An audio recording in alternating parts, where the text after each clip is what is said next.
to provide time for the research. Ashok sir, can we start the meeting? Yeah, Bala, you can introduce Arvind. We'll start the meeting, and thank you, sir. May we request the president of the CMC Global Doctors Alumni Association, Dr. Ashok Kumar Gupta sir, to welcome the gathering. Thank you, Bala. Friends, on behalf of the office bearers and the academic team of Coimbatore Medical College Global Doctors Alumni Association, I extend a very warm welcome to all the alumni as well as others. When I say others, my friends from Ganga Hospital who are participating in today's webinar. The first seminar was held in August with Dr. Ahila being the speaker, and the second one in September with Shakti being the speaker, Dr. Shakti from UK. Today is the third such seminar, and the speaker of this seminar is Dr. Arvind Palanisamy, alumni of our college from the 93 batch. He is going to be speaking on grit and perseverance, a path to excellence, a topic which I'm sure will interest all of you. I'm very happy to inform you that there has been an ice-breaking, very fruitful meeting with Dr. Nirmala, our dean, and the renovation project as well as the students' sponsorship project are now on the move. This meeting we had Balavenkat, we had Dr. Ramurthy, Madhu and Raghu, apart from me, and the Vice Principal, Dr. Sujata. She's also been very helpful. Anyway, as usual, the session will be for an hour, with the speaker being allotted 30 minutes and a question and answer session for another 10 to 15 minutes. I am sure that Dr. Arvind will hold your attention. I once again welcome you all to today's session. Back to you, Bala. Thank you very much, sir. Can I ask Secretary Dr. Madhu to briefly tell about the activities before we get into the real talk?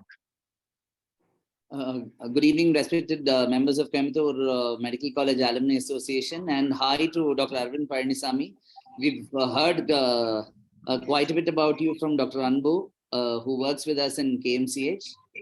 As a secretary, I'm very proud to inform that we had a very fruitful meeting with the dean, and our first flagship project of scholarship would definitely be getting into action. Madam has already approved for the formation of a committee which will analyze the applications that come up. Because the admissions are still not over, we have given Jan 31st as the last date for submitting applications for the students. And thereafter, the Alumni Association and the members involved in the scholarship fund will review and then award the scholarships. That's a big move. Another thing is the project hygiene, which will soon be implemented in Coimbatore Medical College and Hospital campus, where about in 3 to 4 locations, about 7 restrooms are being renovated. So I think thanks to the efforts of our president and vice president, Dr. Raghu, and Dean has been extremely kind, and she has actually approved most of the requests that we did. And on this forum, we also informed that the 1972 batch, Dr. Ramalingam's batch, had donated a printer copier and several computers for the e-library, which was functional until about a week back. And there is a little change in that. We are, based on the administration's request, we are moving the printer copier to the college for the use of students in the college campus. Also, some of the computers with the CPUs would be moved into the college campus for the use of students as per the vice principal's request. So that's pretty much the update that I have for now. And thank you for the opportunity. Over to Dr. Bala. Thank you, Dr. Madhu, for the inputs. And it's indeed a great pleasure to have Dr. Arvind Palanisamy with us today. He's been a very proactive anesthesiologist, not only in clinical work, but also in research. He took obstetric anesthesia as his primary area of research, and he has done phenomenal contributions so far. And is one of the most acclaimed obstetric anesthesiologists of the United States. Is extremely active in the Society of Obstetric Anesthesia and Perinatology of the United States. Currently working as Associate Professor of Anesthesiology in Obstetrics and Gynecology, and he's the Division Chief of Obstetric Anesthesiology in Washington University School of Medicine. And his brother, Dr. Vijayanand, is a pain physician. Both of them have excelled in their professional careers. And Dr. Arvind Palanisamy really has shown us the path in several aspects and is a great speaker. And his insights into several facets of leadership, research, or something which it's a joy to listen, and he gives excellent insights. May I request Dr. Arvind Palanisamy, I'm also happy to share that this year in our annual conference of the Ganga Anesthesia Refresher Course, it has been decided that the prestigious Dr. Ravindra Bhatt oration will be delivered by Dr. Arvind Palanisamy. So we look forward to welcoming you to India, and today we look forward to listening to you on a very pertinent topic, grit and perseverance. Over to Dr. Arvind Palanisamy. Good evening, everyone. Thanks, Dr. Balavenkat, for such a lovely and kind introduction. And a very big thanks to the Alumni Association for choosing me to give this talk. You might be wondering why this talk on grit and perseverance. And this was a topic that was actually chosen among 3 topics that I had shared with Dr. Balavenkat. And he thought that this was a topic that was not well discussed or well talked about. And there's a lot of academic and psychological research happening at Stanford and at University of Pennsylvania, showing that among all the character traits that people have, including IQ, just grit and perseverance are that determine success in both professional and personal lives. So one of the first things that come up is, why is grit important? And I want to actually start this whole conversation with 2 quizzes. And I'm okay for someone to actually either type the answer to this quiz, or actually share their answers over the microphone. So one of the first quizzes, these are 2 personalities. I'm just going to tell you what they have actually failed in life, and I want you to guess who this personality is. So this particular person was considered not exceptional student, but was reasonably good at English, was rejected by Oxford University, and then was a single jobless mother and underwent major depression, almost having suicidal intentions, and was on treatment, and was rejected multiple times, almost 12 times before her first novel was published. And now she is the world leading author and is one of the most prolific and successful authors of all time. Can anyone guess who this personality is? Yes, I think everyone, I see 3 answers. It's J.K. Rowling, indeed. So the point I'm trying to make here is that you can see that even someone whom we think as very successful has gone through a lot of trials and tribulations in life. So the second quiz is a personality, a very colorful personality, was rejected at a company called Netscape in the mid-90s. And he created a company called Zip2 and was the CEO of that company and was kicked out of his own company. And he came out of that company and started another business, which was actually voted as the worst business idea in 1999. And many of his companies were considered to be bankrupt at multiple stages of a career. Can you guess who that is? And I see one answer there. It is Elon Musk, indeed. So obviously one of the world's richest people. He is not my role model, but you can see that even people who are illustrious and successful in multiple fields have failed at multiple points in time before they became really successful. So the point here is that you may have great ideas, you may have the intelligence, but to go from point A, which is the starting point, to point B, which is the point of success, it's not a linear line. It is a very emotional roller coaster, because you start out a project, it fails, and I'm sure that even Dr. Gupta will attest to this, because whenever you want to do something even simple for the Alumni Association, you might think it is simple, but you're going to have a lot of obstacles, potholes, and bumps to navigate, before the project comes to life. And along the way, you'll make some great friendships, someone who will support you, someone who will desert you.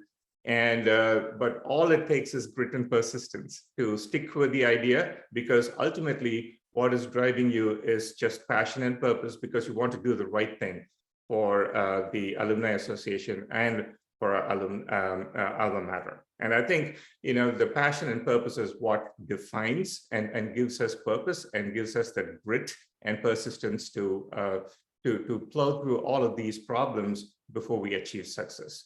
So that is one of the main reasons why grit is important. I'm just citing some examples because it's a very practical example sitting in front of us, and also the reason why it deserves some recognition and a discussion on why and how we can cultivate grit, because ultimately that's what's going to determine how you're going to succeed in life.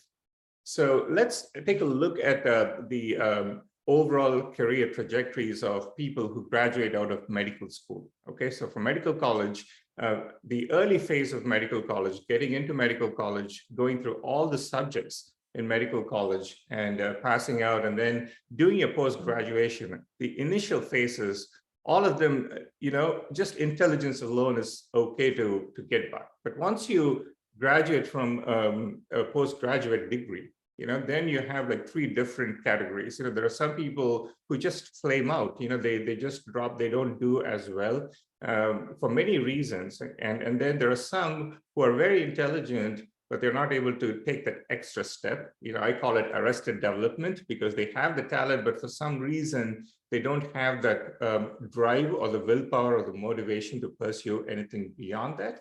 And then you have the other group that for some reason, have this concept that is vaguely or loosely defined called grit, which enables them to use their intelligence and also all the things that they learn along the way, and they gradually become good at what they're doing until they get to a world-class expert status. So this is not just in medicine, it is applicable to pretty much every specialty, including sports, including creative arts, including every major specialty in the world.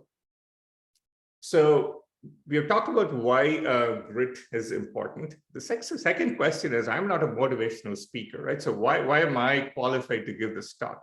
And people always look at me, look at my titles and think, okay, this person has done a lot, has achieved a lot, but I've actually had a fair share of failures. And I wanted to share it for the first time on stage.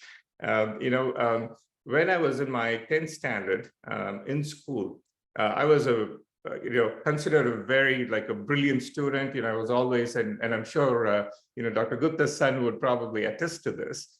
And I was actually shocked to be the to be placed fifth in school. And many were considering that I would get a state rank and multiple state ranks, but that didn't happen. And I was actually shocked, and I still don't know why it didn't happen. And in 1998, I actually failed in my final year exams in CMC for many reasons. There was a very quirky examiner, and almost 70% of my class failed. It was one of those unique incidents in CMC. And then in 2003, when I applied for my US visa the first time in Delhi, it was rejected.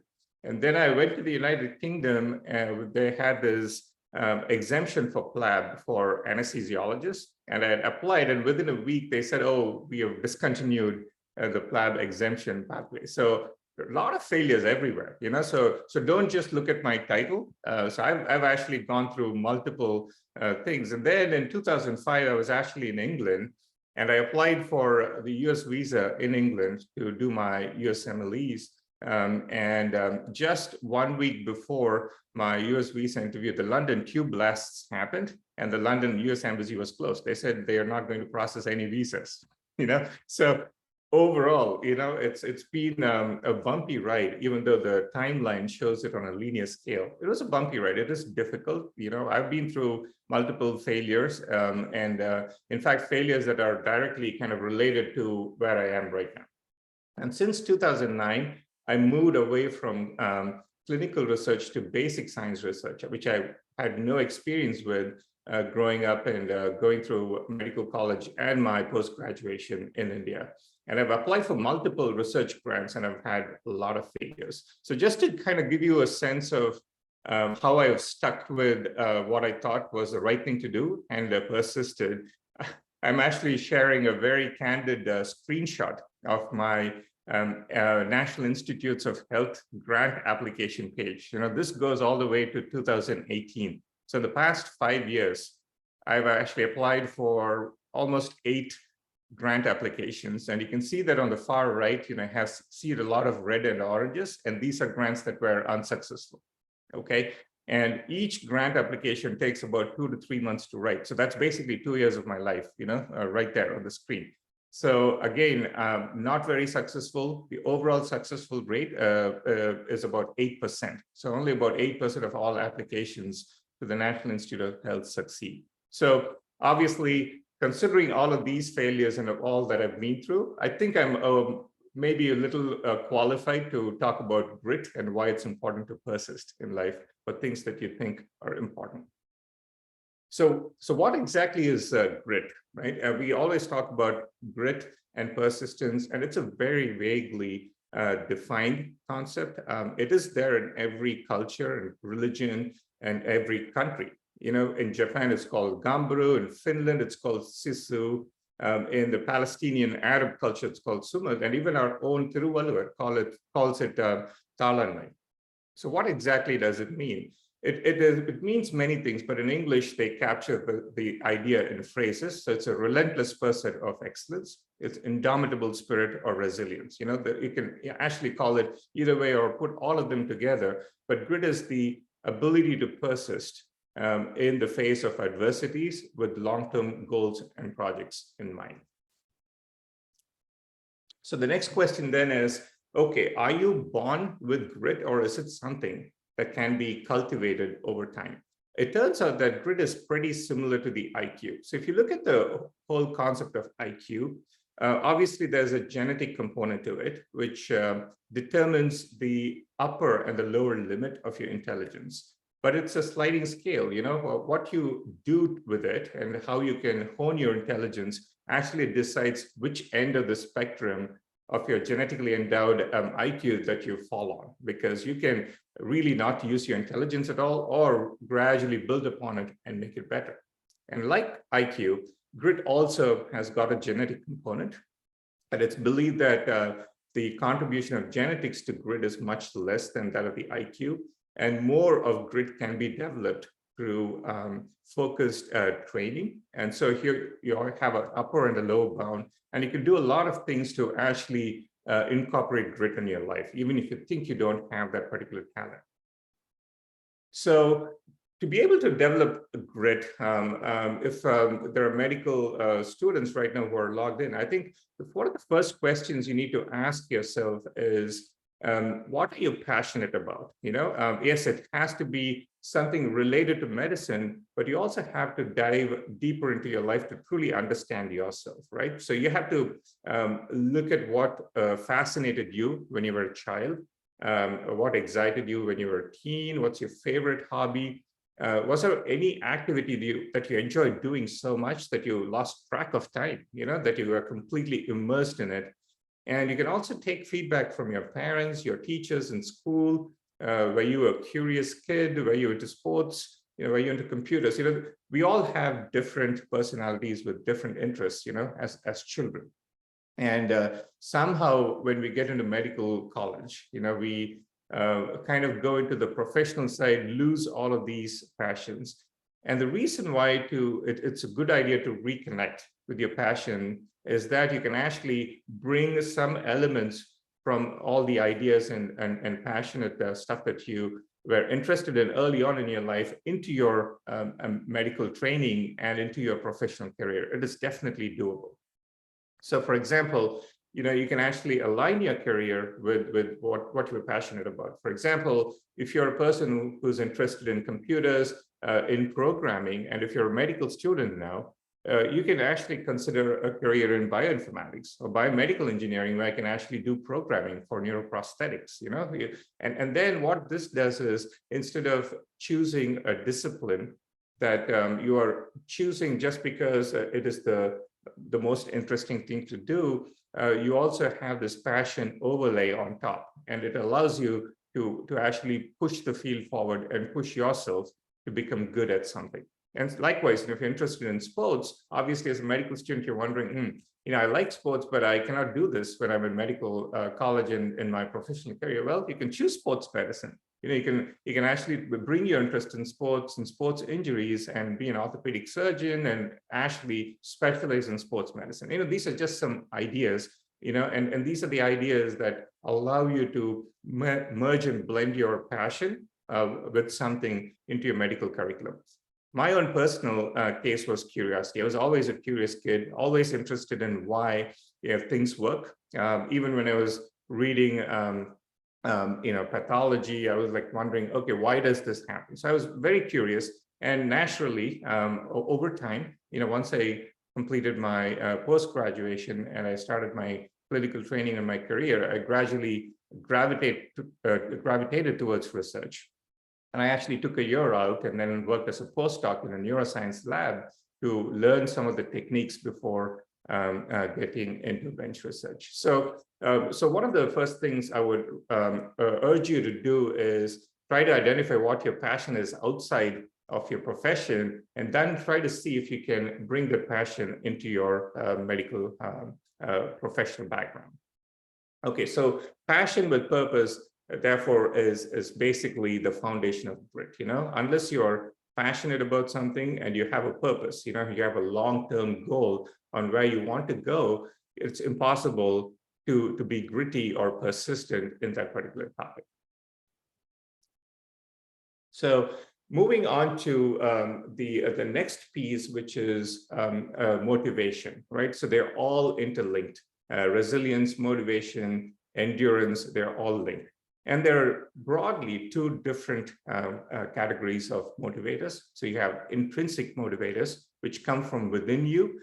And that's because you do things because that gives you enjoyment or passion or purpose and growth. And then there are extrinsic motivators. And one of the common mistakes everyone does, including myself, is when you start out after medical college and into your professional career, we are always motivated by fame, money, or reaching to a certain stage in your life that everyone recognizes and respects you. These are extrinsic motivators. They're actually good motivators to get started.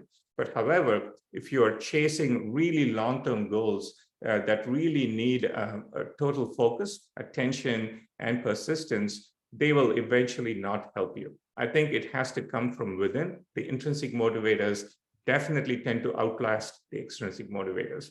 And those definitely include passion and curiosity about something, right? So if you have this passion and purpose overlay, and then put that through the filter of what your motivators are, and then try to decide what is that you're intrinsically motivated about. And those are the particular themes in your life that you can be persistent about.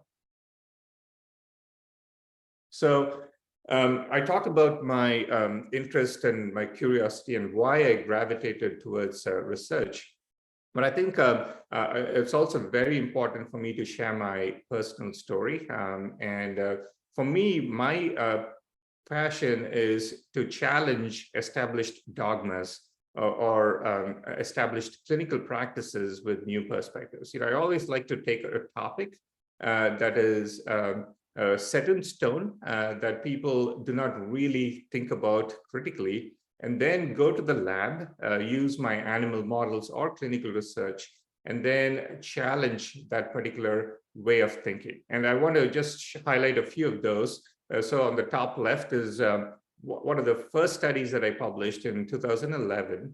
And that was actually motivated by one of the common sayings in clinical medicine that, first trimester, you cannot do surgery and anesthesia because of teratogenicity. Third trimester, you cannot do that because you have the risk of preterm labor. So second trimester is very safe for surgeries. And I thought, well, maybe anesthesia might still affect the baby. And so we did this in a rat model. And we actually showed that even a single exposure to anesthesia in the process of getting surgery can actually cause long-lasting outcomes related to cognition in the offspring. So that was one of my first studies, and that basically proved that second trimester anesthesia is actually not as safe as we think it is. So, so that was the first important dogma that I challenged, and I was able to show with bench research that it's not true. And since then, I've kind of gravitated towards a lot of topics. One of the other topics was the problem of transient hypoxemia during labor, something that just comes on and goes. And as people think that as long as the baby has good APGAR scores, everything is good, without really truly thinking about whether there was any transient brain damage that happened in the process, because we don't have any window into neonatal neurological function other than APGAR scores, and maybe over time, you can actually do some scanning. And again, using the animal model, we showed that even transient hypoxemia can have a lot of problems for the brain, including altered connectivity. And then the third one on the bottom left is the one that I'm really working on right now, which is my the overall association between the use of oxytocin, which is, most of you know, is widely used in obstetrics for induction and augmentation of labor. And there are some studies that are linking the use of oxytocin to autism in the offspring. And it is very difficult to study this in humans because almost every pregnant and laboring woman gets oxytocin, so you don't have a control group, right? And so I thought, well, maybe I should take this to the lab and start creating a model for labor induction in animals. And at least 3 of my professors said that's just not possible. People have tried trying to create a model, and they've failed because it's very difficult to simulate human labor, in animals, in a free-moving animal. And so we created this model in pregnant rats, and we successfully published it 2 years ago. And now using this model, we are generating a lot of data on how, if you stimulate labor with oxytocin and lead to birth, what exactly it does to the developing brain. So we have some really good data and some good publications to follow. So I don't want to go into the details of all of these studies, but what I'm trying to tell you is that for me, the passion and purpose is to challenge established clinical practices with good research.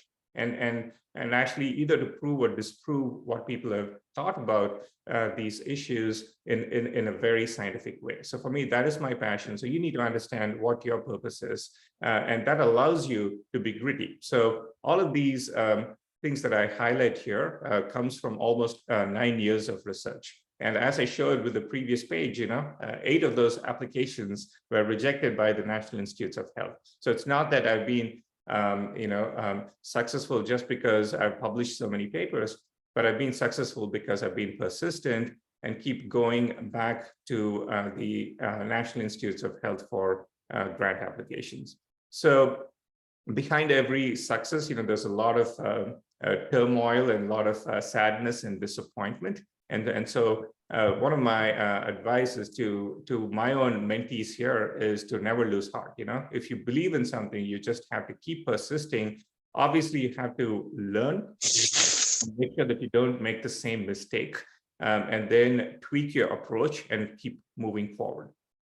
Okay, so with that background and with that idea in mind, I also wanted to dive a little bit into the science behind grit. I don't want this to be a personal development or motivational voodoo, but as a true scientist, it actually made me think a little bit and wondered if there's any neurocircuitry that was involved in grit, because we don't think about what brain region allows some people to be persistent and motivated and some not, and there's good evidence that there are certain brain regions that are really behind this phenomenon of grit.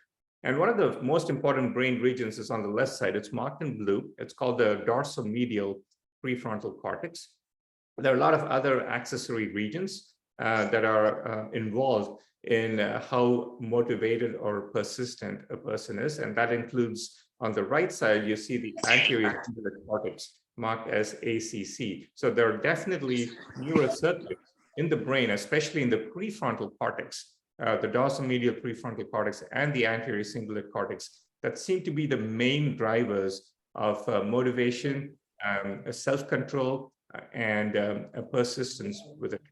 And so, definitely, when you know that there is a brain region mediating a particular aspect of your character trait, it goes without saying that there are multiple ways by which you can actually make it better, because your brain is plastic. Neuroplasticity is something that can work in your favor. And what this tells you is that you can actually work on things to improve your grit, and you might be wondering, okay, this is all good, but how do I go about it in a very systematic way and actually make my brain change so that I can become a much more resistant, resilient personality, so that it allows me the power to persist with things that have a high chance of failure.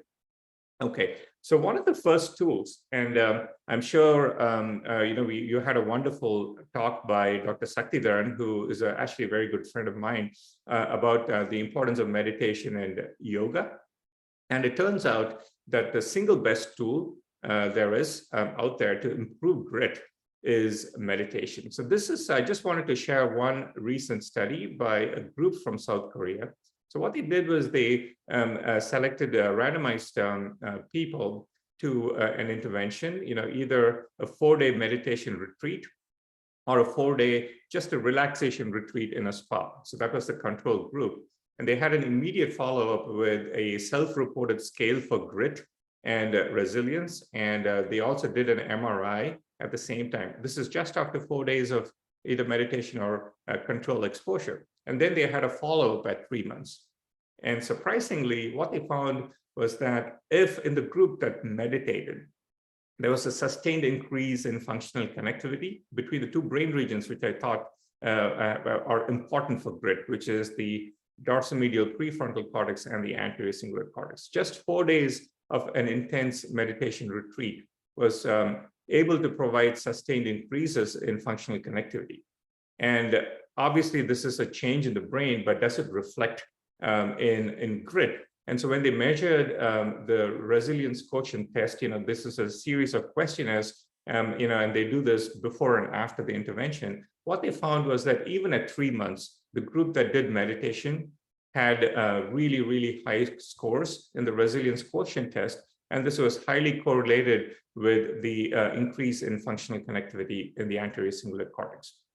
So from a scientific perspective, meditation seems to, bring about this change in your brain that allows you to be able to focus and persist with tasks much longer than those who do not meditate. So if you're not a meditator, so this is one thing, and even if you're skeptical about meditation, but if you're really interested in personal growth, you can consider meditation as a personal improvement tool. And clearly, this is one piece that you can do to really improve your grit.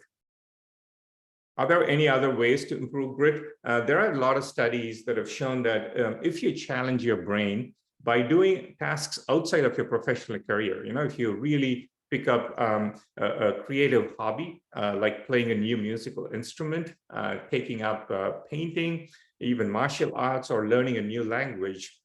So what it does is to achieve excellence in all of these things that you have no exposure to, you start to really use your reserve, you do deliberate practice, you focus on a lot of things, all the little things which make you better every day, right? And so it turns out, in the process, you actually strengthen this muscle called grit, because you're actually telling yourself you're embracing failures.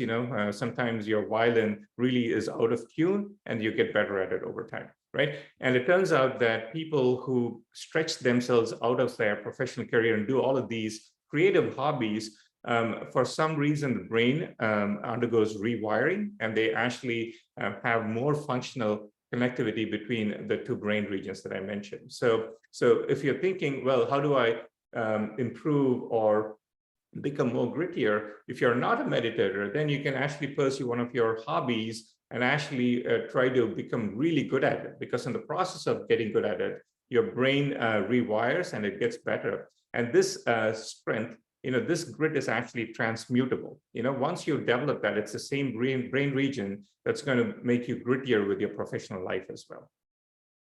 And then one of the important and interesting findings I came about when I was actually looking at the literature when preparing for this topic was the negative impact that social media has, or exposure to social media websites has on grit. And this was a very interesting study that had come out last year, looking at functional connectivity in the brain. And it seems like the more time we spend in social media sites and the internet in general, there's a decrease in the functional connectivity. And we know for sure that exposure to social media, especially in adolescents and children, and exposure to internet, exposure to gaming, it really has big implications for focus, attention, and self-control. And we know that it happens in kids, and it definitely leads to a grit burnout. Even if you're a very persistent person, if you're spending a lot of time, on social media, doing things that are not really professionally important, and you're just wasting your time looking at others' lives, it is going to have an impact over time on your persistence and resolve in accomplishing good things which you're capable of. And so, it may be a good idea to start thinking strategically about your social media presence and see whether that presence is really important for your professional growth, and then stay away from little, gossipy things. Just focus mainly on, for example, if you're on Twitter, just follow people whom you really like, whom really inspire you.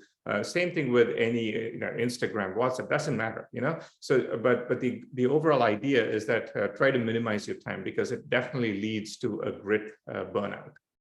And there is scientific evidence showing that it's happening in children, and I believe that this might be true in adults as well. And the last piece of advice to develop grit is to basically change your mindset. And this idea of a fixed mindset and a growth mindset comes from the work by Carol Dweck. So she is a psychologist at Stanford, and she studied children and their academic performance over time.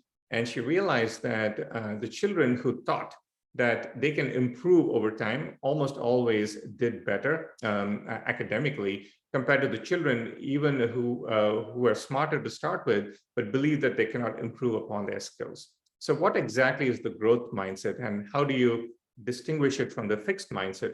Well, with a growth mindset, you always look at failure as an opportunity to grow. And you always tell yourself, well, I can learn anything. Yes, I can fail today, but I'll probably be good tomorrow.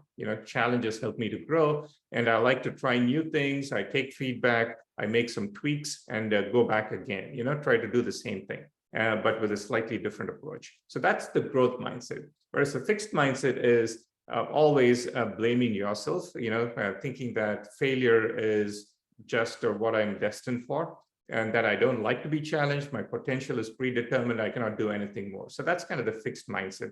And there's considerable evidence, at least from child psychology literature, that if you have a growth mindset and if you embrace failures, if you start out on a project and if it fails, you should not be upset over it. If you have a growth mindset, you'll look at it and say, well, these are the reasons why it failed.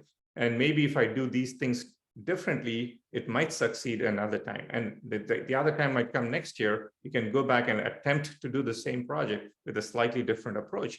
And if it fails, you go back and then go back in with a different approach. And so if you think of failure as a stepping stone, we always have this, adages that, failure is a stepping stone, but we really don't internalize it. We always use it to give advice to people, but when it happens to ourselves, we don't have that growth mindset. And we have to really gradually imbibe that concept, internalize that concept, so that when these things happen, you always take it as a challenge and say, oh, you know what, I will actually go for it again. Okay, so with this ideas in mind, obviously there's a lot of literature and I don't have the time to cover it in 30 minutes. So I just want to kind of summarize briefly by saying that to develop grit, you need to know what your passion and interests are, even outside of medicine, and then try to bring that into your medical profession and see how you can blend those. Because once you have those really blended well, then it becomes easy to chase a purpose, and it allows you to be more persistent in your efforts. And then create opportunities to develop grit. And I talk about a few of those. One thing, if you're not into meditation, it's something that I would highly recommend because there's really good scientific evidence to show that meditation, I'm not sure about yoga, but definitely meditation and definitely mindfulness meditation seems to be one of the main factors that appear to improve functional connectivity in the brain regions that mediate grit. Take up a new hobby, something that's completely new, that forces your brain to learn, get exposed to failures, and then learn from those failures to get better at something. And these skills can then automatically translate into your professional life. And then finally, embrace your failures with a growth mindset, because this is very important, because once you have that mindset change and you don't look at failure as a disappointment, but as a feedback, then you start to go back in with a much better approach to a problem. So with this, I want to actually conclude the talk with one important statement before you go home. And this is something that really helps me, and I have it printed and have it on my desk in my office. And that is, there are no failures, only feedback. Thank you.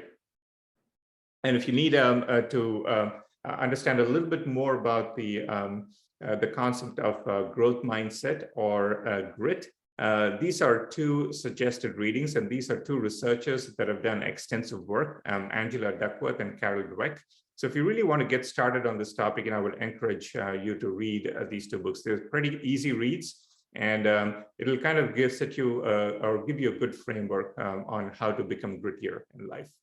Thank you very much. Thank you, Dr. Arvind. Balavenkat has to go for some emergency, so I'm taking over. And thanks, it was a wonderful talk, far beyond my expectation. You talk like a yogi guru, Arvind. Really very impressed. And one of the typical example is myself. So I came from forward caste. So when I applied for urology, there was only 6 seats. The only 1 seat was allotted for a forward caste. 5 will go for the government or backward. So every time you get 2nd rank, 4th rank, 6th rank, you don't hit the 1st rank at all. I had to make 6 attempts to get the 1st rank. So I still could hit the 1st rank and came. A person who was not given an opportunity for 5 years or 5 attempts, the people who finished urology far before me are still a general urologist. But I finished 5 years later, became a trainer, became a national faculty, became an international faculty, authored 6 books. So it all indicates that you don't stop or lose heart, that you don't get a seat. That's one thing. I was so very impressed by the scientific way with which you explained. It's fantastic. And yes, I agree that you need to divert yourself. For example, either yoga or music or even sports. maybe excellent. I have one more thing to tell you, that 27 years ago, when we started laparoscopy in Coimbatore, everybody used to discourage. Don't go there, there'll be complication, don't get laparoscopy done. So what I did was, the way to come out is, you start a training program. So I started an animal lab training program, started training people. So 350 people came, got trained, and people from UK, Gulf, and Southeast Asia all came and went. Then the local people, the urologists here, stopped criticizing me. So they stopped telling, don't go there. Then it was on my own field, and I can prove over a period of time, because I was training, I am perfecting myself. I learn from students' mistake, and I need to correct them. So you automatically you improve. So you take a challenge of training. This fellow has come from Coimbatore. Who is he to train? There were so many people, hundreds of people telling, but in Southeast Asia, I started the first laparoscopic animal lab training for the first time. So take an area which is challenging. So that's one thing. The last thing I would like to add is, you spend time with the needy people. For example, in a village school, go and mix up with those students, see what they need. I created a library. I started giving some awards for the ranking students who are very good. And first 10 ranking students, if they don't have money to go for higher studies, I adapt. And I have sent them even abroad. About 40 graduates I made out of those children from those schools. So you try to concentrate on the needy people. Then you know how far God has gifted you, far more than what you deserve, far more than people who are handicapped. And last but not the least, I've adapted a small area called Irananjam, where some 85 deserted people are there. So whenever any of our family members either celebrate a festival or birthday or marriage day, you go and dine with them, give food to them, and then know how much you are gifted. So the best part of your talk I loved is that scientific explanation to see that perseverance is the best way to go. So wonderful, Arvind. And I would like to invite questions from the floor, and anyone who would like to add and ask questions to Arvind, most welcome. Yeah. Good evening. My name is Beena. I hope you can hear me. I can hear you. You can. Yes. So I'm an academic doctor, not a medical doctor. I am Dr. Balavenkat's friend, and he was talking to me about you, and that's the reason why I thought I should hear you out. Well, very, very impressed. And as Dr. Ramalingam just said, everything is scientific, and I was really not sure that meditation could increase grit, and definitely I'm going to try it out.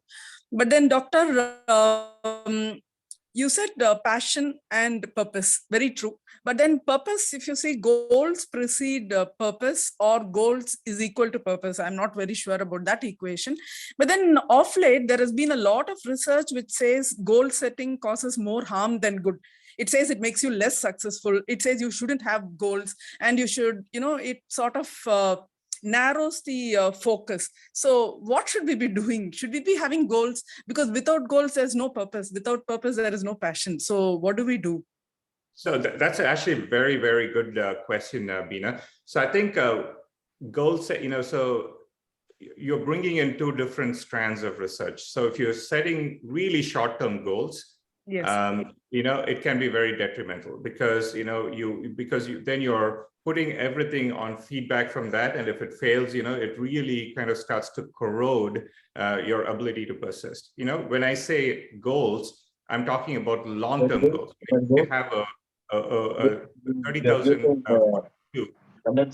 what you really want to do. For me, I can tell you an example. I just want to really challenge all the clinical practices and make it better. So I kind of pick and choose. Okay, this one, there's not a lot of science behind it. When I go and start working, and if I set a short-term goal, and if it fails, I don't lose heart. because my overall or overarching goal, like what I really want to do, should be the main purpose. So I'm thinking about long-term goals and not short-term goals. Yeah, thank you. Thank you so much, Doctor.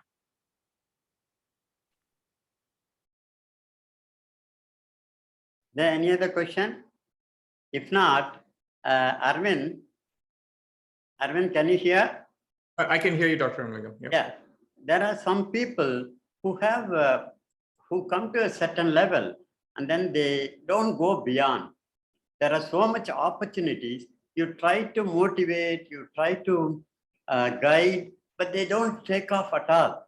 What do you do at that situation? For example, my own colleague, I am so much into writing chapters and books and collecting images, videos and all. You tell them, you take it, you do it, you author a chapter, your name will come in the internet and Google, but they are not willing to take it up. What do we do with them?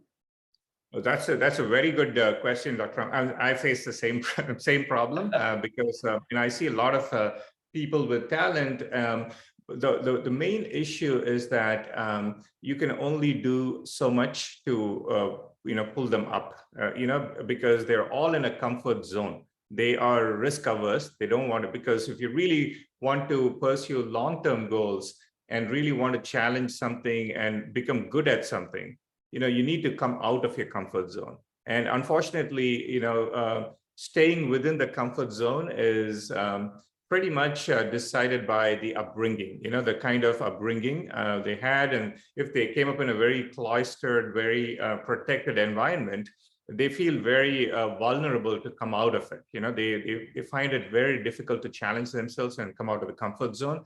And that is going to be very difficult to do. And I've actually tried multiple times with some of my own colleagues and I failed. And it shouldn't reflect on you that you failed in improving it. It's just because some people, they have to internally realize that to become really good at something and do good things, they are the ones they have to push themselves and come out. And we are there to help them. We're all mentors, we're all established people, and we'll point them in the right direction. There's a popular saying, you can only take the horse to the water, but you cannot make it drink, right? And so unfortunately, grit is also one of those things. And I don't see any solution other than, giving it our best shot in making it happen. If it doesn't happen, maybe it was not meant to be, And again, as a character trait, everything is a bell curve, it's a bell curve. Someone might be in the 5th percentile and someone might be in the 99th percentile. And our job is to find those in the 50th percentile and make them to the 99th percentile. But if you have someone at the 5th percentile for grit and someone who's very happy in what they're doing and they don't want to really push their boundaries or push the envelope, it's going to be very difficult for us to do that for them. We try to set some goals, for example, this month I have decided to write a book on complications in laparoscopic and robotic urology. I have given the assignment to all my colleagues. And I say that you come at 8 o'clock, let us have 1 hour exclusively for this writing the book. Comes here, I am only sitting alone and then start writing. So is it okay, or leave them alone and then you start working extra? What do we do? You can't find shout at them. They are all grown up and they're not willing to take up challenges. They are still in the comfort zone. So I think that is a pervasive problem, Dr. Ramalingam. I think it's only if, people are generally happy and content because their professional careers are set. Okay, why should I really bend my back? And that is where there's a lack of purpose. If you really ask them, what do you want to be? They might say, I want to become a good surgeon, but other than that, okay, what after, because there's no real kind of goal pushing to improve and become a better version of themselves. And that's a big problem, and I think, and I'm hoping that, having forums like this and having a honest discussion about this will allow people to listen to these conversations, think upon it, reflect upon it, and then see, what, well, maybe I should I should take this as a challenge and do things that I wanted to do. And then hopefully seek mentors like you, and there are so many established, mentors who are constantly pushing boundaries. Obviously at this age, you don't really have to write a textbook. You're not doing it to prove yourself to anyone because you're already highly accomplished, but you still want to do it because there's an internal drive, right? And so we need to identify people with that drive and help them. So thanks. Ashok Anna, have Ashok?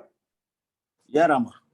Yeah, Go you have comments and then if anyone wants to add, then we'll say thanks and wind up. Your comments? Yeah, Kannan here has a question. Hi, Kannan? sir. Hi, Welcome. sir. Hi. Yeah, It was wonderful hearing to the talk. I wish more undergraduate students had attended this. They would have really got inspired. We hope to circulate this recording to all of them. One quick advice for the young budding minds who want to get into research and publish, become clinician scientists, if I can say. What is your quick advice, sir? So like anything, right, we need to surround ourselves with people who are doing that. For example, if you really want to do good quality, good research, you need to get to an environment where it is done. And then over time, you'll imbibe by osmosis, you'll start working with people, your mindset will change, your thinking will change. And over time, it becomes pretty easy to do. I think, if there's one advice, if really, for example, if someone wants to do, research in laparoscopy and wants to work, you have Dr. Ramalingam, right? So he or she can go spend, a month, with him and learn the tricks of the trade. And it's likewise for research. Anyone who's already has an established setup and is doing it, it's always better to learn so that you don't have to start from scratch. And I think, the single best advice is to surround yourself with people who do what you want to do, and then you become a better version of yourself. Thank you so much, sir. It was a wonderful session. Thanks once again. Kannan, you have recorded and it's all going to be there on our website? Yes, sir. Excellent. Gupta Anna? Yeah, it's unmuted. Yeah, I think we had a wonderful discussion there in the question answer session.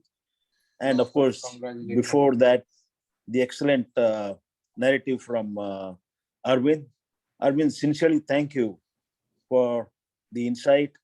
A lot of people have or would be benefited once we pass this video, we circulate this. Already persons like Kannan are very motivated. And I'm sure the recording will find a lot more takers. Thank you so much, Arvind, for taking time off to be with us all. And thanks to Bala and Ramalingam for moderating this webinar, and all the participants. Thank you all. It's been wonderful evening. Gupta Anna and Madhu, can we just keep it in mind that when Arvind comes down here, we need to make him talk to our students. We'll try to have a meeting for him to motivate our young medicals of CMC. So we will try our best. Arvind, please let us know when you are coming. Sure, yeah. And, Arvind, your talk will be very, very motivating. So I'm coming in the second week of March, Dr. Gupta and Dr. Ramalingam. So I'll be there for the Ganga anesthesia refresher course. I'll be in Coimbatore for about a week. So I will be delighted to meet with the students. Yeah, we will try to organize something. So thank you very much, Arvind. Thank you, Dr. Ashok Gupta and Madhu for being here for the whole event. And Kannan, thank you for recording. And looking forward to seeing you, Arvind, for more interactions and motivational talks. Wonderful.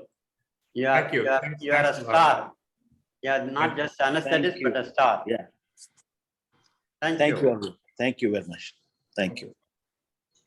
You can start this.